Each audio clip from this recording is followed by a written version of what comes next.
Hi friends, Father Kerry here, and this is another Holy Spirit moment, this one on the mystical meaning of Christmas, according to the 14th century mystic, Meister Eckhart.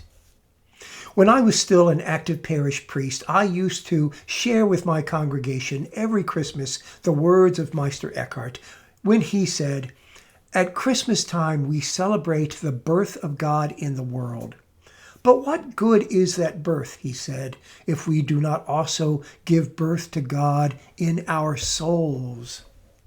In asking this question, I think that Eckhart strikes at the very heart of what Christmas is. And he also offers us a wonderful insight into the mystical depth of Christianity. He wrote about this in any number of sermons, but there are four in particular, the so-called Advent sermons, in which he tries to explain his meaning. These sermons were probably delivered sometime between 1403 and 1405, when Meister Eckhart was middle-aged. The first of these sermons is the most important, and it's precisely that first sermon whence the question, what good is Christmas if we don't celebrate the birth of God in our souls, is drawn. In that sermon, Eckhart wants to answer three questions. What part of the soul is God born in? How do you and I facilitate that birth? And what are the after effects of that birth? Let's take each of these in turn. First, what part of the soul is God born in? Keep in mind that you and I are made in the image of God. And what that means is that you and I carry around in us a parcel of divine essence. We are not fully divine, of course, but because we're made in God's image, we carry part of that essence within us. It is, if you will, our spiritual DNA. It is the common denominator between us and God. It connects us to God. It is as if what flows through God's essence flows through our tiny bit of divine essence in our soul. Now, what flows through God's essence? This: God is eternally birthing Christ. God eternally breathes forth the Word, the second person. I know you and I speak in temporal terms because we're temporal creatures. And so we say, for instance, in the Nicene Creed, that the Father begot the Son as if it is a once and done deal in the past. But in point of fact, God is not temporal and God is not spatial. God is outside time and space. And so whenever God does something, God does it eternally. Therefore, the breathing forth of the Word, the birthing forth of Christ from God the Father, isn't a once and done deal. It is a eternally present now. And that same flow, that eternal presence, is in us, at least potentially, if we could only realize it. Once again, because our essence is a mirror reflection of divine essence. So, the part of our soul in which God will be born, if God is born in us, is that deep, inscrutable part of our soul that is a mirror of divine essence.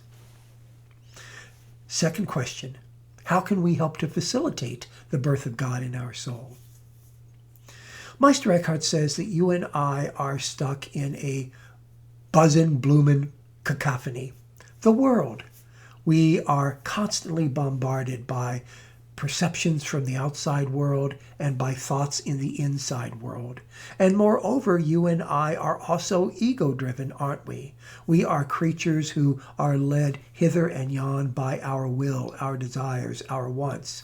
And as a consequence, we're frequently too busy and too deafened by the din, both interior and exterior, to heed that divine essence within us, which is silent, which is deep, which is still, and which is inscrutable.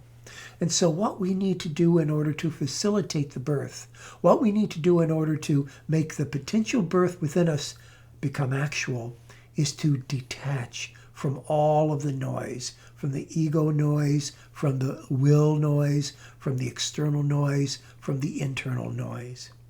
He has a couple of great words that he uses to describe what the necessary facilitation of the birth of God inside our souls is all about.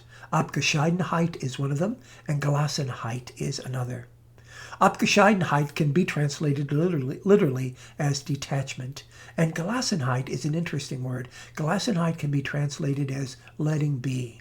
What we need to do is to let be, let go, all of the distractions that will detract attention away from the divine essence within, so that we can feel the birthing pangs of God and so that we can cooperate with it. Third question. Once we do this, and we do birth God in our soul, how does it affect us? Well, we've already been affected to a certain extent simply by cooperating with the birthing process. Because Meister Eckhart is quite clear that the only people who can really give birth to God in their souls are people who are good, people who are decent and virtuous, people who try to live holy lives. But once that potential to be a mother of God has been actualized, once we, like the Blessed Mother, have become mothers of God, then we acquire two characteristics with great power and great force. We are humbled and we are able to be altruistic. We are humbled because we recognize what a privilege it is to be allowed to be a God bearer, to be allowed to be a vessel of the birth of Christ. But we are also altruistic in that when we see people now, we recognize that they have the same potentiality to birth God in themselves as we do. That the same divine essence within us, which is a mirror of the divine essence, which in turn eternally gives birth to Christ, is also in them. Whenever you and I meet another person, we should always recognize him or her as a potential mother of God. He or she is a walking Bethlehem stable. He or she has the germination of God within his or her soul. And we should do our best to help him or her recognize that so that he or she likewise can give birth to Christ. I know that it is so hard in this busy Christmas season in the United States, in which we are encouraged to scurry around buying presents and trimming trees and getting ready for the family to come and join us, to focus, to calm down, to be still and silent, to turn inward and get in touch with that divine essence in which the Christ child lies waiting to be born. But according to Meister Eckhart, it is so essential. Otherwise, if we're not careful, my friends, we won't really enter into the mystical depth of the Christmas season. Of course, you and I want to enjoy our favorite carols and love the people whom we love around the Christmas dinner table. Of course, we want to hear the story of the babe born in the stable in Bethlehem. Our hearts yearn for those images and that companionship.